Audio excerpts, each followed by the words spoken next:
This is Daily Armenia, CivilNet's daily news digest. Here's what's making headlines in Armenia today. Yerevan was paralyzed due to heavy snowfall, which started yesterday evening, bringing the transportation system to a standstill. Social media was flooded with videos showing buses unable to move, reportedly due to slipping on snow-covered roads. Many users blamed the situation on buses being equipped with summer tires, a claim denied by the company operating Yerevan's buses, which said the vehicles had all-season tires, but did not explain why winter tires weren't used. The transportation chaos wasn't limited to buses. Videos also showed people pushing ambulances that appeared to lack winter tires. This situation unfolded just months after the Armenian government introduced fines for drivers without winter tires during winter months. The transportation collapse was not solely due to inadequate tires. Streets were poorly cleared, despite meteorologists warning about the snowfall a week in advance, raising questions about the municipality's preparedness. The snowstorm became a test for Mayor Tigran Avinyan. Social media users reminded him of a Facebook post from 2016, in which he criticized the then mayor for poor snow removal and suggested municipal employees should shovel the snow themselves. The municipality stated that snow clearing was underway in emergency mode, but heavy precipitation and traffic jams hindered snowplows. It emphasized that all equipment and teams have been working continuously. This is the first significant snowfall Yerevan has seen this year. As a result, schools and several universities in Yerevan suspended classes for the day or switched to remote learning.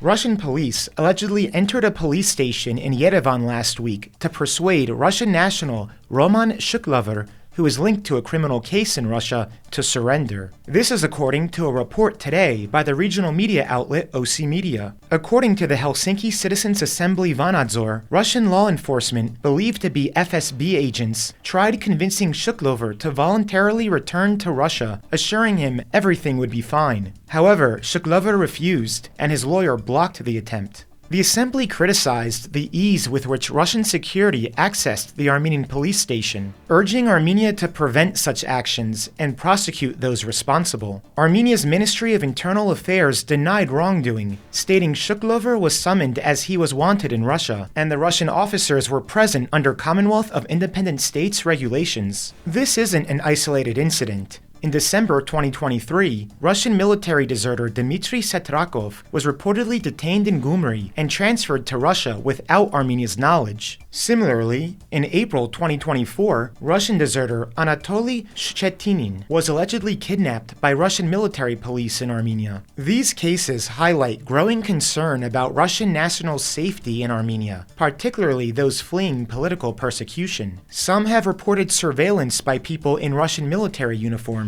raising questions about Armenia's sovereignty and the influence of Russian security forces within its borders. As the Trump administration continues to cut funding to projects both at home and abroad, fallout from the suspension of USAID funding continues to ripple through Armenia, creating challenges for the country's media landscape and civil society. USAID's contribution to Armenia's media sector was significant. It was undoubtedly the largest donor, not only for the media, but also for civil society as a whole, said Geram Vardanyan, an expert at the Yerevan-based media support organization Media Initiatives Center. According to him, the loss of this funding could severely weaken the media sector, particularly in the field of investigative journalism, which plays a key role in scrutinizing public spending, monitoring government procurements, and holding officials accountable. Vardanyan suggests that Armenian media outlets and civil society organizations work on diversifying their funding sources and strengthening engagement with the public. He told CivilNet the crisis is not only a challenge, but also an opportunity to seek new partnerships and enhance the financial independence of Armenia's media sector.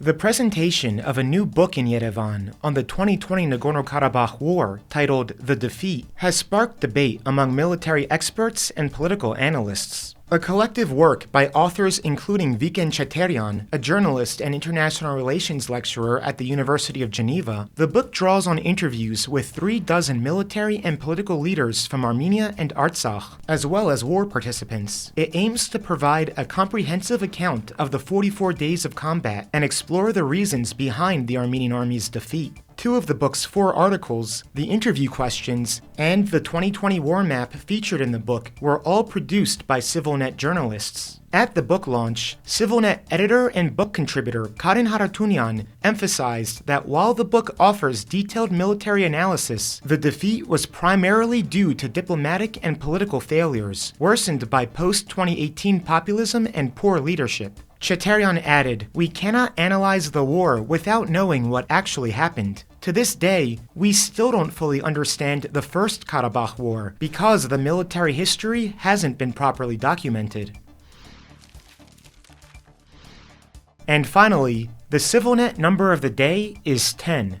That's the maximum number of Caucasian leopards believed to still live in Armenia, per a Red Book study from 2022. However, that number may be on the rise, as they are being spotted more often, like in this trail cam footage from the Khosrov National Reserve, released by the Ministry of the Environment. A leopard can be distinguished by its spot pattern, which is unique to each one, like human fingerprints.